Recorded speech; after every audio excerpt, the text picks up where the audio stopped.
नमस्कार, प्रणाम, हर हर महादेव, जय माता दी। आप सबको नवरात्रि के छठवें दिन की बहुत बहुत सारी शुभकामनाएं। आज माँ कात्यायनी की पूजा होती है। 9 रूपों में एक रूप कात्यायनी की है। माना जाता है कि एक मतलब हमारे पौराणिक कथा में ये माना जाता है कि महर्षि कात्यायन ने बहुत कठिन तपस्या के बाद में माँ कात्यायनी को अपने पुत्री के रूप में प्राप्त किया। तब से उनका नाम कात्यायनी, माँ कात्यायनी पड़ गया। वो महर्षि कात्यायन की पुत्री है, इस वजह से उनका नाम माँ कात्यायनी पड़ा है। और आज के ही दिन माँ कात्यायनी ने ही जो महिषासुर है उनका वध किया था, तो इसलिए उनका नाम महिषासुर मर्दिनी भी कहा जाता है। तो माँ कात्यायनी ने ही महिषासुर का वध किया था। बहुत मतलब कठिन तपस्या के बाद में महर्षि ने उनको पुत्री के रूप में प्राप्त किया था। कहा जाता है कि जब तीनों लोगों पे ये महिषासुर का अत्याचार बढ़ गया था, आतंक बढ़ गया था, और जब देवी देवता कुछ नहीं कर पा रहे थे, तब उन्होंने माँ का आवाहन किया था। और ब्रह्मा जी ने उन्होंने इनकी मतलब इनकी स्वरूप को इस धरती पे लाए थे, और उसके बाद में उन्होंने महिषासुर का संहार किया था।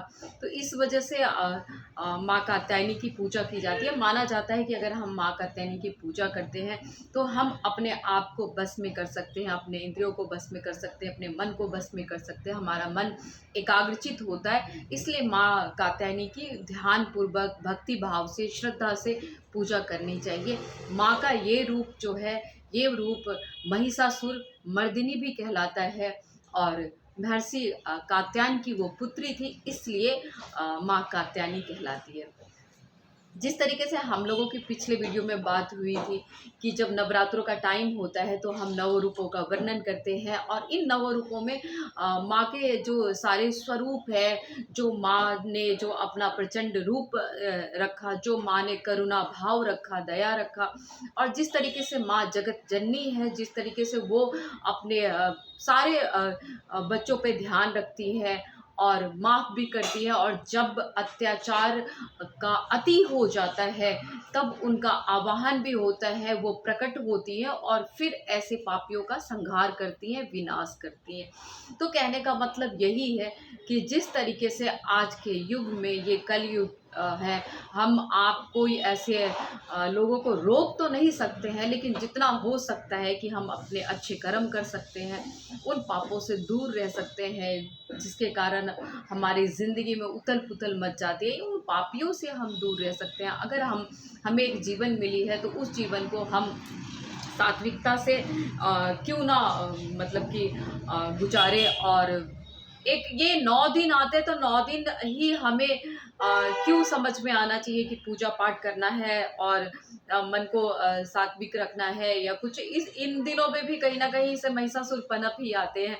तो हमारे अंदर इतनी योग्यता होनी चाहिए। मैं उन औरतों को कहना चाहूँगी कि अगर 9 देवियों की पूजा होती है, 9 देवी के स्वरूप का वर्णन किया जाता है और इस तरीके से कैसे उन्होंने महिषासुर का वध किया था, तो आप सब औरतों में वो क्षमता है और वो हिम्मत है और वो सब कुछ है।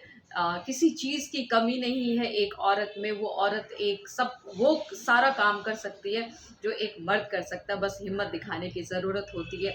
अपने आप में हिम्मत रखिए, और माता रानी के स्वरूप को अगर आप पूछते हैं तो उस स्वरूप को आप अपने अंदर भी उतारिए, और इस तरीके से कहते हैं ना कि अपने पूजा को सार्थक करिए। अगर पूजा करते हैं माँ का, अगर आवाहन करते हैं माँ का, अगर वर्णन करते हैं, अगर आप 9 दिन माँ के दुर्गा सप्तशती अगर पढ़ते हैं और दुर्गा सप्तशती में अगर माँ के वर्णन का उल्लेख किया गया है और उसको की मतलब व्याख्या अगर आप करते हो, तो उन एक एक शब्दों को अपने अंदर उतारो भी और अपने को निखारो। यही एक औरत के लिए अब ये 9 दिन कहते हैं दुर्गा, ये औरत माँ दुर्गा का स्वरूप होती है, तो सचमुच में माँ दुर्गा का स्वरूप ही बनिए। कुछ लोग अब कहते हैं कि कुछ अच्छे भी हैं, कुछ वैसे भी हैं, तो मतलब यहाँ पे मैं उस शब्द को ज़्यादा मतलब निखार के नहीं कह पाऊँगी। पर कुछ मैं अपनी बहनों को भी कहना चाहूँगी कि अगर हम अपनी मर्यादा में रहें तो बहुत अच्छी बात है, मर्यादा का कभी उल्लंघन नहीं करना चाहिए। तो आप अपने मर्यादा में रहें और माता रानी के कहते हैं ना कि अगर वो हमारे को कुछ राह दिखाई है तो उस राह पे चलिए। तो मर्यादा के अंतर्गत रह के आप अपना कार्य करिए और अपनी ज़िंदगी को जो जीवन मिला है उसको सार्थक करिए। तो इन 9 दिनों में तो जैसे पूजा पाठ जितनी मेरे को आती है मैं ज़रूर करती हूँ। ऑब्वियस सी बात है, कहीं न कहीं त्रुटियाँ होती होगी, लेकिन हम माँ के बच्चे हैं और वो माफ़ करती है हमें। क्योंकि आपका सबसे ज़्यादा जो देखा जाता है, आपका श्रद्धा कैसा है, आपका मन कैसा है, आपका भाव कैसा है। तो अगर आप अच्छे भाव से अगर अपनी माँ की आराधना करते हो तो माँ है, वो तो अगर आपकी कोई छोटी-मोटी गलतियाँ हुई है तो वो ज़रूर माफ़ करती है। हाँ, फिर से कहना चाहूँगी, जिस तरीके से माँ कात्यायनी ने वो तीनों लोकों पे एक आतंक मचाने वाला अ, दुराचारी और पापी महिषासुर का जिस तरीके से वध किया था, अगर आपके ज़िंदगी में कुछ ऐसे लोग हैं तो उनसे ज़रूर दूर रहिए। क्योंकि आपके अंदर, फिर से कहना चाहूँगी, कि वो क्षमता है, वो शक्ति है, वो एनर्जी है, जो एनर्जी माँ आपको प्रदान करती है। तो उन लोगों से ज़रूर दूर रहिए। और अभी अगर हम उस शब्द का यूज़ नहीं करेंगे, लेकिन हाँ, उसका मुकाबला आप ज़रूर कर सकते हैं। लड़िए और लड़ के अपना जीत हासिल करिए। मिलते हैं अगली वीडियो में। तो आज छठवें दिन माँ कात्यायनी की पूजा करते हुए आप सबको हैप्पी नवरात्रे। और ऑब्वियस सी बात है, कई लोग व्रत में होंगे, मैं भी व्रत में हूँ। और माता रानी इतनी एनर्जी देती है, इतनी शक्ति देती है कि हम कर लेते हैं सारा काम करते हुए भी ये भक्ति भाव से सारे पूजा पाठ भी कर लेते हैं और साथ में व्रत भी कर लेते हैं, काम भी कर लेते हैं।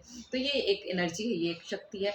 हमेशा याद रखिए कि हाँ, वो एक एनर्जी है, वो एक फ़ोर्स है। किसी के लोगों के कहने में मत आइए कि मतलब जैसे पिछली वीडियो में भी मैंने बात करी कि पूजा पाठ एंड भगवान और ये ऑल दैट बहुत सारी ऐसी बातें होती है। नहीं, जो हमारा एक पुराना, जो हम सुनते आए हैं अपने बुज़ुर्गों से, अपने ऋषि मुनियों से, आप अपने भक्ति भाव पे भरोसा रखिए, आप अपना पूजा जारी रखिए, आप अपना जो एक विश्वास है वो अटूट विश्वास भगवान पे बनाए रखिए। अगर कोई कठिन समस्या आती है तो यही विश्वास आपके काम आएगी और आप उन समस्याओं से बाहर निकलेंगे। ये भी मैं अनुभव से कहती हूँ, मैं सारी बातें अनुभव से कहती हूँ, तो ये भी बात अनुभव से कहती हूँ। तो भक्ति भाव से माता रानी की पूजा करते रहिए, हर हर महादेव बोलिए, आदि योगी हमेशा आप सबके साथ रहे। जिस तरीके से माँ जगत जननी सारे जगत का कल्याण करती है, सारी सृष्टि की रचयिता सारे जगत पे अपना आशीर्वाद बरपाए रखती है। आप सबको कुशल मंगल रखे, स्वस्थ रखे, आपके जीवन में जो कार्य हो वो ज़रूर सफल हो। और अपने आत्मा की शुद्धि ज़रूर करिए और जो एक ज़िंदगी मिली है उस ज़िंदगी को पॉजिटिविटी में लाके उसको सार्थक करिए। तो जय माँ कात्यायनी। मिलते हैं अगली वीडियो में, तब तक के लिए हर हर महादेव, हैप्पी नवरात्रे, जय माता दी, जय नव दुर्गा, जय माँ कालिका, जय दुर्गा। नमस्कार।